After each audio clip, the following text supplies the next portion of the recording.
Okay, here we go.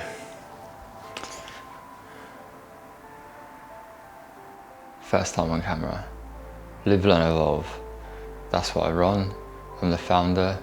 Have been running the show for 3-4 years and have realized that I need to step up and actually speak rather than just be behind the keyboard. So here I am.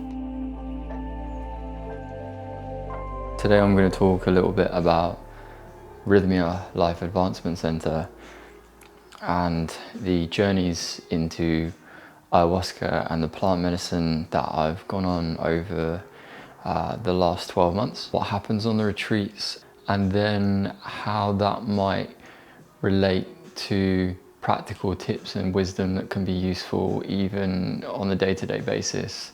I begin by saying that Rythmia is a plant medicine retreat center in Costa Rica. It's a huge facility that is a bit like a 5-star resort. It helps you all the way through the journey of doing plant medicine in a way that probably has never been done before because it's so modern.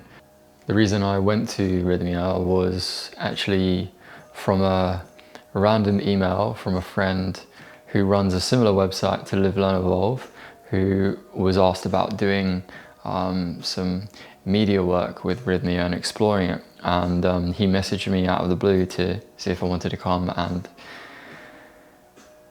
create a documentary exploring and diving into the nature of reality through the use of this ancient psychedelic plant medicine. So yeah, I dived at the opportunity straight away, and it was wild.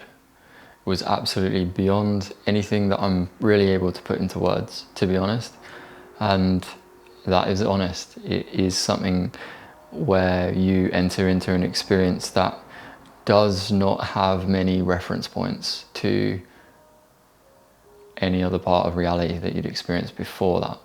You can go into spaces, other dimensions, you can view past lives, you can see other beings on other dimensions, stuff that I did not think was possible. I was highly skeptical of, and I would have shut down probably if I heard somebody else say that, let's say 18 months ago, when I hadn't done the medicine before.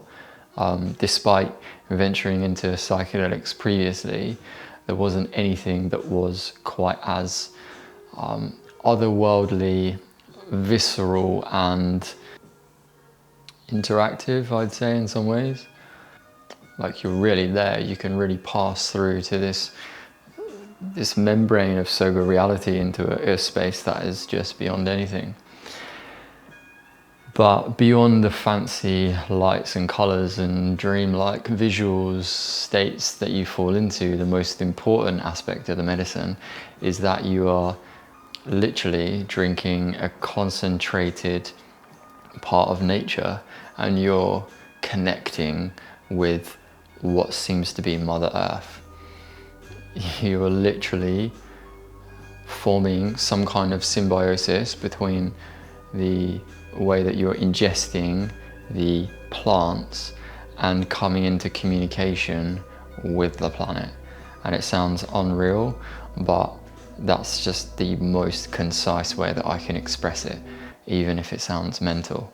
So by doing this, you're taught by her and shown by her all of the ways in which you are or are not acting and expressing yourself in the most authentic way.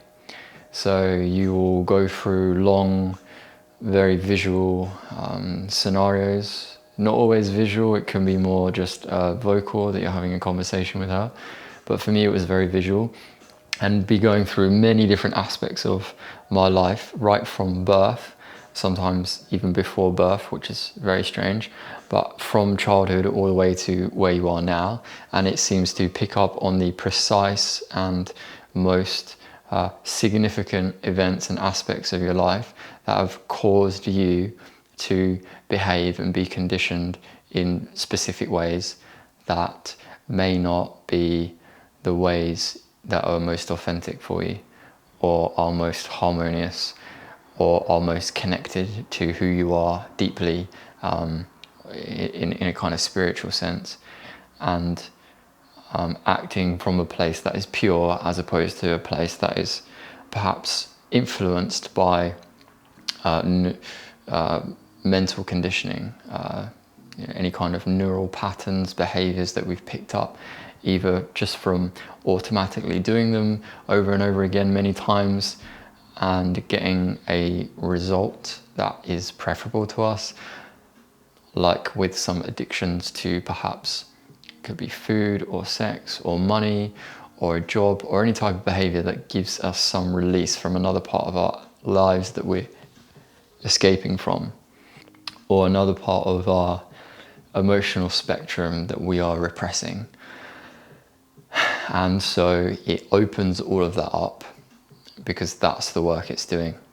And in that sense, I think it would be important to really distinguish between why this is labeled a drug and why it's actually more of a medicine.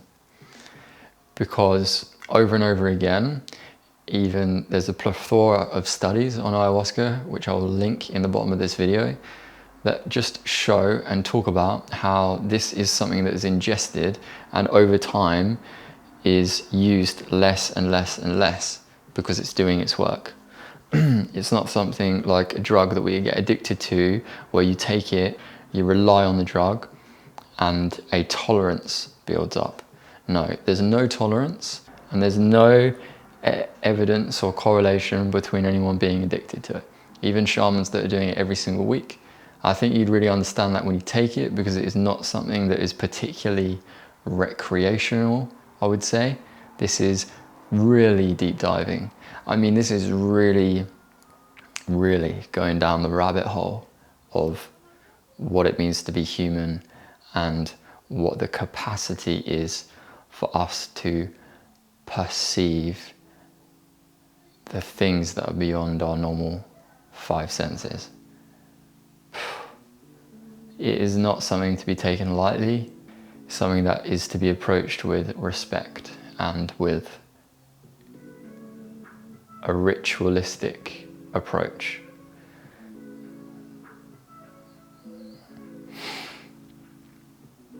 The general ceremonies are held in a way where you have access to many shaman. There's normally one head shaman, and then there'll be 6 or 7 main assistant shamans, and then there'll be assistants in the room on top of that that are able to assist you at any point. So there's never any time where you can't put your hand up and have someone guide you through a particular hard or confusing part of the experience that you're going through. But you all trip together in the same room, and live music is often played. Generally it's Icaros, which are the traditional shamanic songs that come from the tribes, and these are songs that have been taught to the shamans by the plants a lot of the time. That's the way they traditionally speak of these songs, and so they are used as a way of guiding and channeling the medicine. And you can see such a strong correlation between the music and the way in which the visions and the medicine is working on you. If you do have any questions about the actual space itself that I don't include in this video as well, comment below and I'll respond to every single one of them. Because I'm a big advocate for the plant medicine, and I think it's super important to clear up any myths or misunderstandings that can be distributed across the internet, often in ways and by people that haven't experienced the medicine. So yeah, it'd be useful to share that wisdom with you. I didn't have any particular reason that I wanted to do ayahuasca, except for that I've always been a deep seeker, almost relentlessly trying to understand the nature of the world and why I'm here and what is meaningful to me, and what other frameworks had been accumulated over the past history of humanity that might be useful in helping me orient through this world. And then through exploring those, I've been inspired naturally from the wisdom to then share that with other people, because it's been useful to me and it's made my life better. So that is essentially what Live, Learn, Evolve is. Live, Learn, Evolve is a platform that has reflected and mirrored my journey through the content that is out there on the internet and in books, and through direct personal experimentation with things like psychedelics and meditation and lucid dreaming and any kind of experimentation with reality in different frameworks, ways of viewing the world, and different reality tunnels, let's say, to see how they influence my behavior and the outcome of that. And so part of that kind of experimental exploration of empirical experiences has been psychedelics. I had explored mushrooms and LSD multiple times, especially mushrooms. And so when ayahuasca came up as being such a different experience, I was called to explore that. And actually I never decided that I was going to do it. I said that when ayahuasca shows up in my life and calls me to it, when I feel called to go for it, then I will accept that as a sign and dive in. And then the email actually spontaneously came up inviting me to go over to Costa Rica. So I really did feel called into the medicine. It was a bit like a phone call saying, now's your time to show up. Very synchronistic. A lot of strange occurrences around that time and around the journey out there that were just mind-blowing, and I'll probably save that for another video. But the point is to be sensitive to that in a way where you know you're diving into the medicine for the right reasons, and that intuitively it feels like the right time to go into it. And that so closely correlates to the actual teachings of Mother Ayahuasca, because it's so concentrated on actually catalyzing and reconnecting you to intuition in the most felt experiential way. I would almost go as far to say that to really embody the teachings that I got from the medicine would be to literally act purely on intuition all of the time. Let's say in combination with mental exploration, mental and logic and thinking through things, but that the primacy of the orientation is from connecting to intuition first and then going to thought and then coming back, because the knowing of what is right for you, if you're presented with an option of two ways, is always felt, not thought, to be right. And usually thinking gets in the way, but it can be very useful for obviously discerning and figuring out quite precisely how you're going to carry out the task. I would really recommend Rythmia for anyone that is keen to explore plant medicine, but is perhaps a little bit apprehensive about going down to the jungle and doing it in, let's say, a hut without the kind of modern facilities around. And that's understandable if you're going into a psychedelic trip and diving into such a deep, let's say, surgery on yourself really, and on the nature of reality. And so the comfort that Rythmia provides is really, really conducive, I think, to a good experience. And it's a nice kind of collision of the modern world and the ancient world, because it seems to be really synthesized in a way that is authentic. They have indigenous shaman connected to the ceremonies and who are coming in and actually performing the ceremonies and engaging and teaching. And then you have the modern aspect of the world, which is providing you with all the facilities to make sure that you're safe, that you're clean, that you have all the support you need, that you have all the integration and everything else. They go above and beyond. So it is really like a 5-star experience, which is very unusual. And I just found it to be one of the smoothest, most supported psychedelic journeys I've ever done, despite them being so utterly beyond this dimension. I think if you have any curiosity and gravity towards the medicine, I would explore that. It's particularly useful for people with trauma of any sort, of any psychological disorders, of anyone with depression or debilitating health issues, because there are innumerable examples of, I would almost say, miracle-like transformations from people who have explored and tried what seem to be all of the options for them. Basically, any way in which you feel perhaps failed by Western medicine and psychiatric help, I think this really fills the gap in a way that is truly holistic. You're going to talk to the earth about your problems.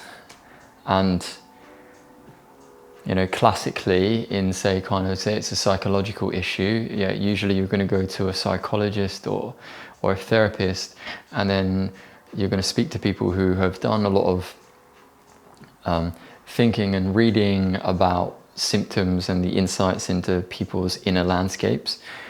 And then you're going to need to build trust with that person to really go in and open up. And then you're really going to dive in and try to find out what the root problem is. And you know, that can take months or years, or in some cases decades. And the thing I love about ayahuasca and why I would recommend it in this sense is that it goes directly to the root problem immediately. And I mean, in the first hour, it's not messing around. It's directly to anything that's holding you back in any way, because once it's cleared those problems, then you can go up and explore other things, other more subtle, let's say, issues on the wheel of life that you're trying to fix or solve. And then just generally to explore and learn more about yourself. You can't do that until you've cleared any of the real hard, in yoga they'd say samskaras, the real hard conditionings on the body, on the mind, on the spirit that are limiting you in any way. And then once you clear those, you can move up. One shaman said to me that with ayahuasca, it's kind of like up here. You're talking to like an enlightened plant, basically. You're talking to some form of enlightened consciousness. I mean, really, that is undeniable when you're in the experience. And we're kind of like down here, let's say, comparatively. And so we have to clear or purge, often sometimes vomiting, purging like crying, just grieving, all these ways that we're releasing baggage so that we can come up and actually have a conversation with ayahuasca on its level. And maybe that will take some time, not immediate, but essentially you go up and you don't come back down. And if this was a spectrum of anything, it would be a spectrum of awareness. It would be a spectrum of how intimate you are with reality. And so the higher you go up, obviously the more intense, the more fulfilling, the more meaningful, the more connected, the more peaceful, the more harmonious you are with what you are essentially, right at your essential nature, whether you want to call that your source, your soul, universal consciousness, your spirit. There are lots of different words for it that you'll find in different philosophical and religious frameworks, but ultimately it's the same thing, and it just is more holistic, it's more whole. You become simply, I think as Nietzsche said, become who you are. It's more of what is already. We're kind of just moving out any blockages and any attachment to ideas, concepts, and the mind that may be stopping us from getting to that space. So that's sort of a brief rundown on how it works and what the experience is like. You could make days worth of videos of insights and all the ways that I think it is useful and genuinely practical to this world, especially for humanity in this kind of very volatile and slightly divided space that we're in, that kind of takes you to a place that easily transcends those levels of division and separation and sees things from a more holistic manner, and allows those issues to actually not be ignored in the sense that we're transcending and moving away from reality, but actually the opposite, and that we're integrating what those problems are, we're seeing them from above, we're integrating them into us, and then we're acting from a place that knows both sides of the stories of division, but that understands that isn't the way in which we're going to solve the issues we have. It's a new level of consciousness. So we're moving upwards, integrating, moving forwards. If you have any specific questions at all about the medicine, about Rythmia, about the psychedelic experiences, or how you think it could help you, please comment below and I'll answer every single one of them. This is really the first video diving in, so please share it. Like, comment, subscribe, all that jazz that people say at the end of videos. And yeah, thanks for tuning in.